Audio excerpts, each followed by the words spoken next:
गगनसदृशम् मेघवर्णम् शुभांगम् लक्ष्मीकान्तम् कमलनयनम् योगी वीरध्यानगम्यम्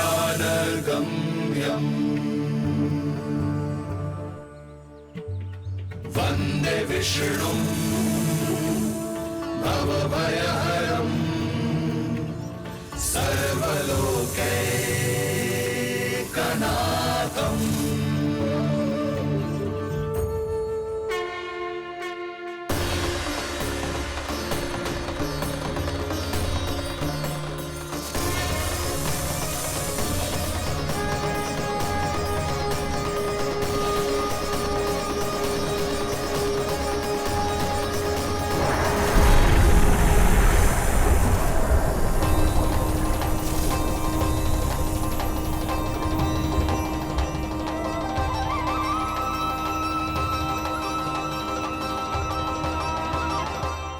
तुझे क्या लगता है बालक कि तू मेरी जगत से निकल गया तो अब बच जाएगा तू?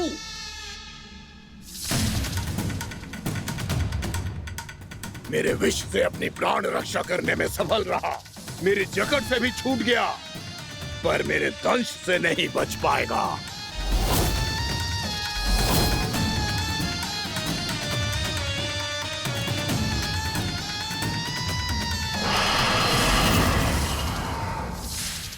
अब भय से भाग रहा है, पर मैं तुझे मृत्यु देकर रहूंगा।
मेरा नन्हा सा कान्हा कितनी देर भाग पाएगा?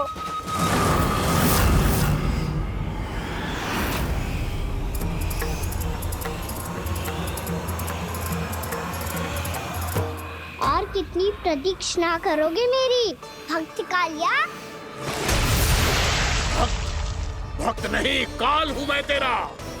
जब अहंकार का मुकुट बुद्धि को ढक लेता है तो भक्त अपने भगवान को भी नहीं पहचान पाता। व्यर्थ की पहेली में मत उलझा बालक, ना मैं भक्त हूँ और ना तू भगवान।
देखो, आप सब जिसके लिए इतने व्याकुल हो रहे थे, उसे छूकर कालिया नाग का हलाहल जैसा विष भी चरणामृत बन गया है और यमुना जी के जल में फैल चुके विष के प्रभाव को भी नष्ट कर रहा है।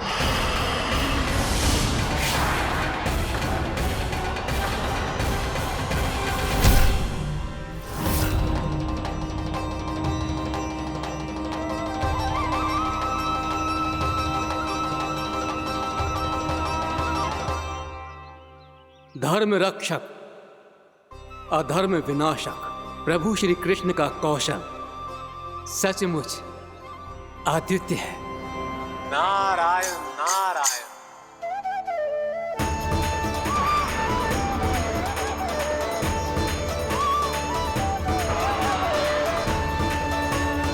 मेरा भाग तुम्हारे भीतर के अहंकार का प्रतीक है कालिया।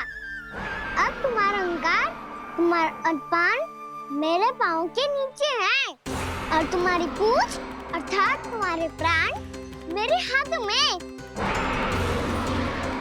अब तुम क्या करोगे भग?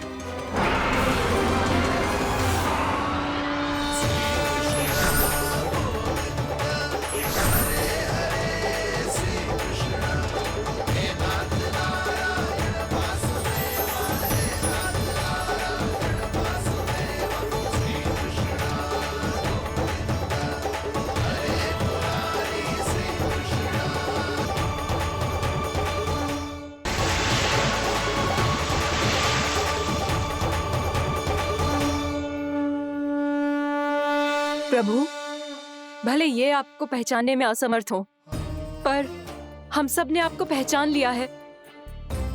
हाँ प्रभु, एक भक्त होने के नाते और एक अर्धांगिनी और माँ होने के नाते मैं आपसे इनके प्राणों की भिक्षा मांगती हूँ।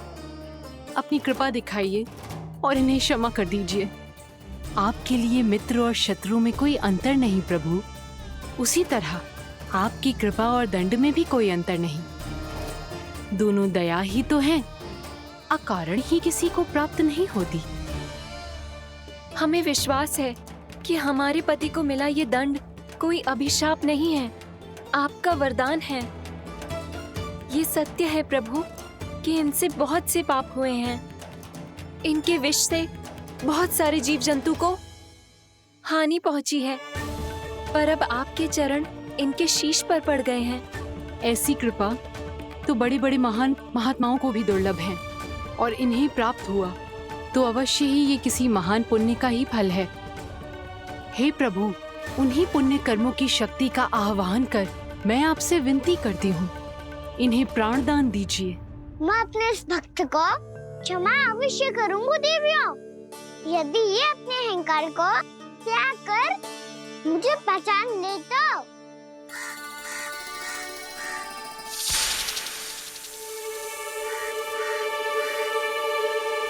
मैं तुम्हें श्राप देता हूँ, जितनी विषैली तुम्हारी जिह्वा है उतने ही विषैले सर्प बन जाओ तुम।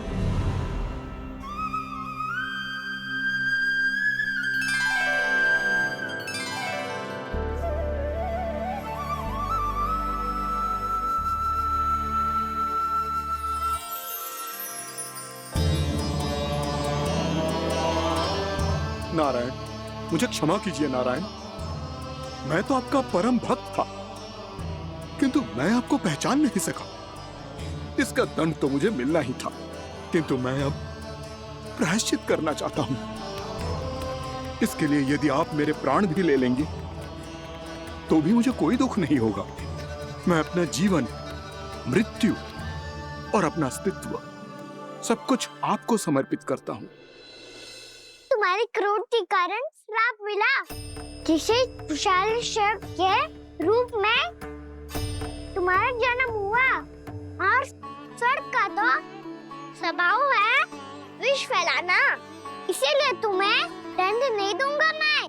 सिर्फ सभी अपराधों का पश्चाताप कर लिया, इसीलिए मैं तुम्हें क्षमा करता हूँ कालिया।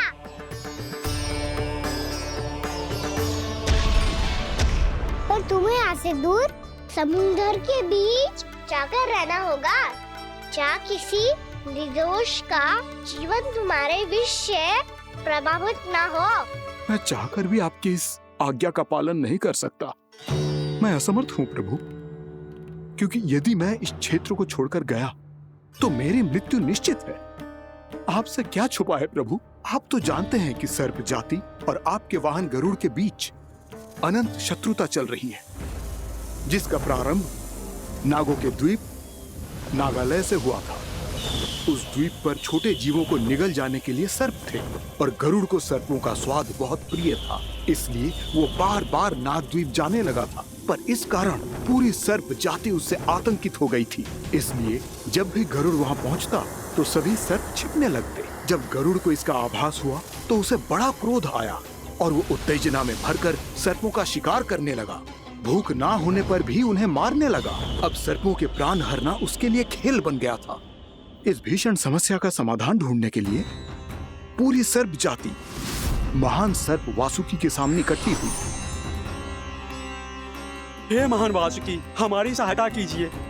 नागद्वीप पर गरुड़ ने आतंक मचा दिया है। पहले तो वो हमें अपना भोजन बनाता था, लेकिन अब हम उसके खेल का साधन बन चुके हैं। भूख हो या ना हो, जब तब आकर वो हमारे प्राण हर लेता है। अनुचित हिंसा के इस प्रथा का आरंभ सर्पों ने ही किया है। पहले आप सबने पूरे द्वीप पर अधिकार कर लिया, फिर आहार के साथ साथ आनंद के लिए भी आप सभी ने निर्दोष जीवों की हत्या की। और जब सृष्टि का संतुलन बनाए रखने के लिए गरुड़ आपको अपना आहार बनाने आया, तो आप सब अपने प्राणों की रक्षा के लिए छिपने लगे। तो फिर गरुड़ का उत्तेजित होना तो स्वाभाविक ही था। नागनाथ, जो हमने अन्य जीवों के साथ किया वही अब हमारे साथ हो रहा है, परंतु ये भी तो सृष्टि के संतुलन के विरुद्ध ही है ना? अवश्य है, इसलिए मैं गरुड़ से चर्चा करूंगा। धन्यवाद प्रभु।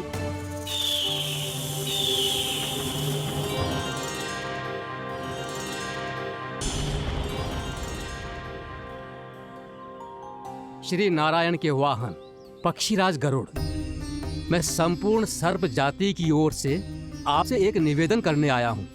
कहिए, क्या कहना चाहते हैं आप? हे पक्षीराज, यदि आप हम पर ऐसे ही आक्रमण करते रहे तो शीघ्र ही हमारी प्रजाति समाप्त हो जाएगी। इसीलिए हमारी आपसे विनती है, यदि आप उचित समझें तो सर्पों के किसी एक घर से हम आपको एक सर्प प्रतिदिन अर्पित करेंगे। आप उसको आहार बनाइए और अन्य सर्पों को जीवित रहने का अधिकार दीजिए। मुझे स्वीकार है।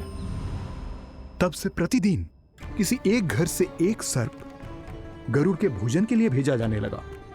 समय के साथ मेरे घर की भी बारी आई, परंतु मैंने एक बहुत बड़ी भूल कर दी। समय आ गया है स्वामी, आज गरुड़ के आहार के लिए इसे चुना गया है। कौन है यह गरुड़ और क्यों दूं मैं इसे कोई भेंट? स्वामी, सभी सर्प राज्यों और गरुड़ के बीच में यही समझौता हुआ है, हमें इसका सम्मान करना ही होगा। मैंने कोई समझौता नहीं किया, मैंने कोई वचन नहीं दिया और ना ही मैं किसी गरुड़ से भयभीत होता हूँ। यदि इस राज्य में किसी को सर्पों को अपना आहार बनाने का अधिकार है तो वो केवल मुझे है। अब से गरुड़ को दी जाने वाली हर भेंट मुझे दी जाएगी, महाविषधारी महान नागराज कालिया को। ये और कुछ नहीं, मेरा अभिमान था प्रभु, और ये मेरे इस जन्म की सबसे बड़ी भूल थी, क्योंकि फिर जब गरुड़ को इस बारे में पता चला तो। कालिया, अभिमान में आकर तूने अपने काल को ललकारा है। जिस कालिया के नाम में ही काल छिपा है, तू उसे ललकारने का दुस्साहस कर रहा है गरुड़। स्वयं को भगवान विष्णु का वाहन कहता है, तो वाहन का ही कर्म कर। स्मरण रख, इस धरती के सर्वश्रेष्ठ योद्धाओं के लिए भी मैं मृत्यु का दूत हूँ। विनाश काले विपरीत बुद्धि। तुझ जैसे मूर्ख सदा इस युक्ति को सार्थक करते आए हैं। अपने विनाश को आमंत्रण किया है तो अब भोग।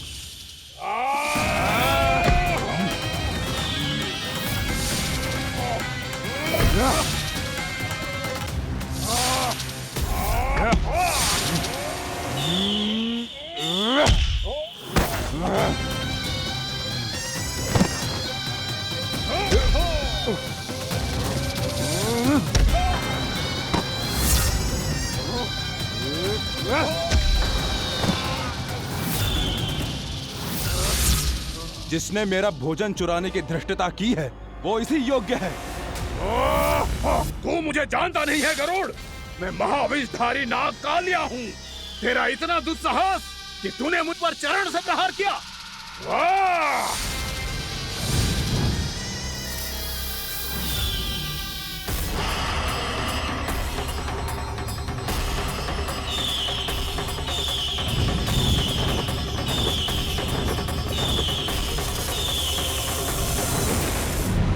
मैं अपने अभिमान में भूल गया था कि गरुड़ मुझसे कहीं अधिक शक्तिशाली है। इसलिए अपने प्राणों की रक्षा करने के लिए मैं एक स्थान से दूसरे स्थान भागने लगा। नदियां, पर्वत, यहां तक कि मैंने सागर भी लांघ डाला।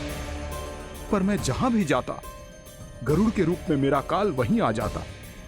इसीलिए मृत्यु की आशंका से भयभीत होकर मैं अपने बड़े भाई मां कद्रू के प्रथम पुत्र अनंत शेषनाग से राय लेने चला गया। भैया, मैं यहां आपसे आपकी सहायता लेने आया हूं। मेरी एक छोटी सी भूल के कारण यह गरुड़ मेरा पीछा कर रहा है। मुझे हर समय हर स्थान पे ढूंढते रहता है। यदि उसने मुझे ढूंढ लिया तो वो निश्चित ही मेरे प्राण ले लेगा। मुझे कोई ऐसा स्थान बताइए जहां मैं अपनी पत्नी और अपने संतानों के साथ शांति से रह सकूं। तुम यमुना नदी के किनारे वृंदावन क्षेत्र में जाके वास करो कालिया। गरुड़ वहां प्रवेश नहीं कर सकता क्योंकि उसे ऋषि सोबरी का श्राप मिला हुआ है।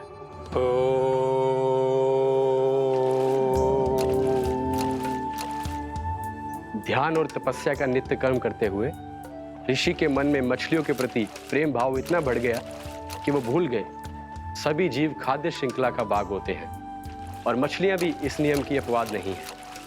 उन्हें मछलियों की अटखेली इतनी अच्छी लगने लगी कि वो इस क्षेत्र के मछुआरों को भी मछली पकड़ने की अनुमति नहीं देते थे।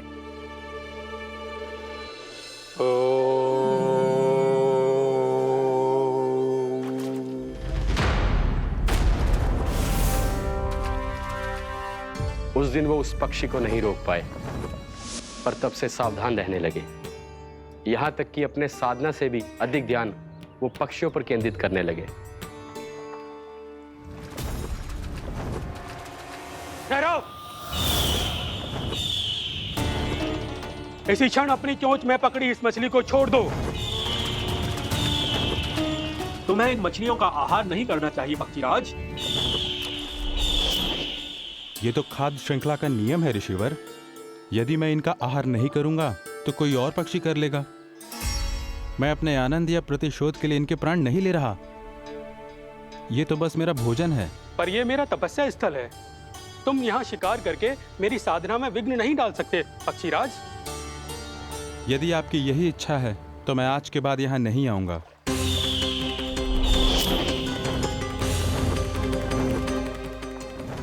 पर आज ये मछली मेरे आहार के रूप में पकड़ी जा चुकी है। मैं वचन देता हूँ ऋषिवर, इस स्थान पर यह मेरा अंतिम शिकार होगा।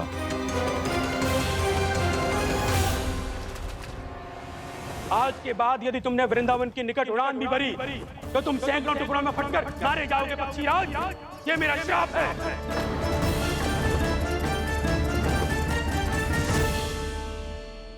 और इसीलिए भैया शेषनाग के सुझाव के अनुसार मैं यहां आ गया। पर अब यदि मैं कहीं और जाऊंगा तो मेरे प्राण नहीं बचेंगे प्रभु। डिस्टेंट रहो कालिया। अब से गरुड़ तुम्हें कोई हानि नहीं पहुंचाएगा।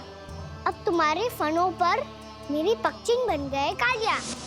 इसीलिए अब से तुम्हें गरुड़ से कोई भय नहीं होगा।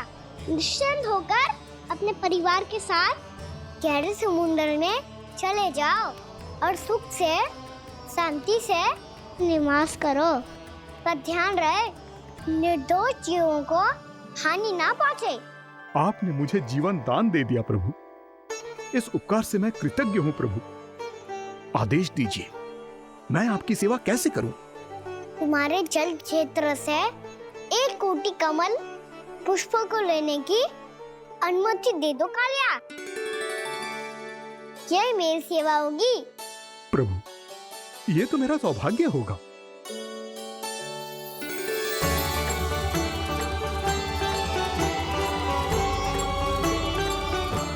1 कोटि के स्थान पर हम 3 कोटि कमल पुष्प ले आए प्रभु। मैं तुम्हारी सेवा भाव से प्रसन्न हुआ कालिया। रमनाक द्वीप पर चले जाओ ताकि तुम्हारे कारण फिर कभी किसी निर्दोष जीव को हानि ना पहुंचे और न ही तुम्हारा विष मेरे प्रिय यमुना नदी के जल को दूषित कर पाए। मैं तुम्हें आशीर्वाद देता हूँ। आज यहाँ मेरे द्वारा तुम्हें दिए गए इस आदेश का स्मरण जो भी भक्त करेगा और प्रातः काल और संध्या काल में इसका उच्चारण करेगा, उसे फिर कभी किसी संकट से कोई भय नहीं होगा। ये स्थान अब से काला कुंड के नाम से जाना जाएगा। यहाँ पर स्नान करने वाला और देवताओं को इस क्षेत्र से जल का अर्घ्य देकर प्रसन्न करने वाला भक्त यदि मेरा स्मरण करके पास रखेगा तो वो अपने सभी पापों से शीघ्र ही मुक्त हो जाएगा।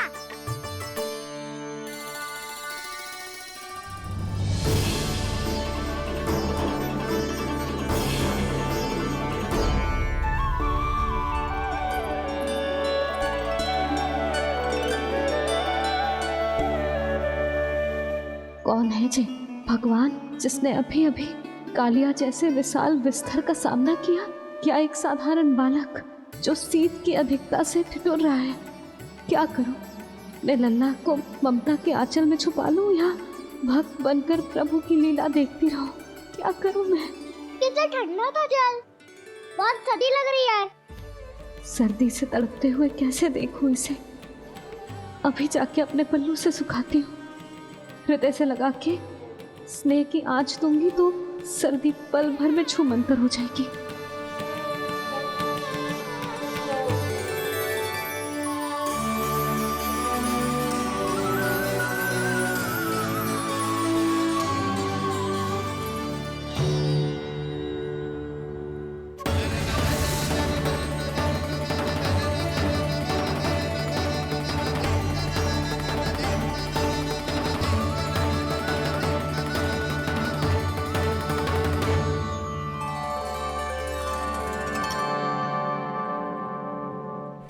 मेरी आवश्यकता ना है इसे। ये तो सच्ची में भगवान ही है जिसकी ठंड दूर करने के लिए स्वयं द्वादश आदित्य प्रकट हो गए।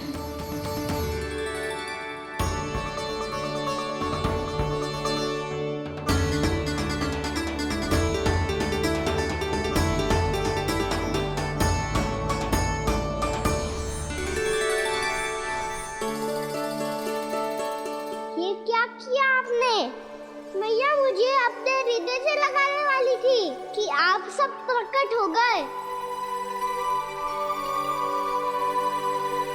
क्षमा कीजिए प्रभु, पर आपको भीगा हुआ देखकर, ठंड से ठिठुरता हुआ देखकर हमसे रहा नहीं गया। हम अपने वश में नहीं थे प्रभु। भक्ति से भावुक होकर हम प्रकट होने पर विवश हो गए थे। हमारी किरणें जैसे स्वयं ही फूट पड़ी और दौड़ पड़ी आपको सुखाने के लिए।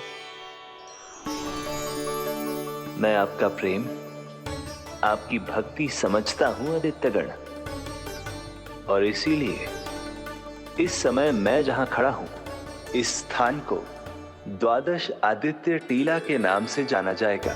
द्वादश आदित्य टीला के नाम से जाना जाएगा। हम धन्य हो गए प्रभु।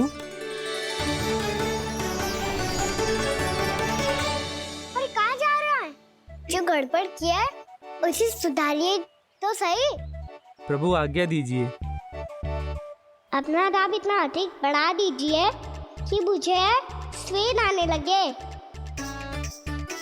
ताकि मैया मुझे स्वेद में लीला देख के और भूल जाए कि मैं भगवान हूँ, और मैया मुझे अपनी गोद में उठा के ले जाए।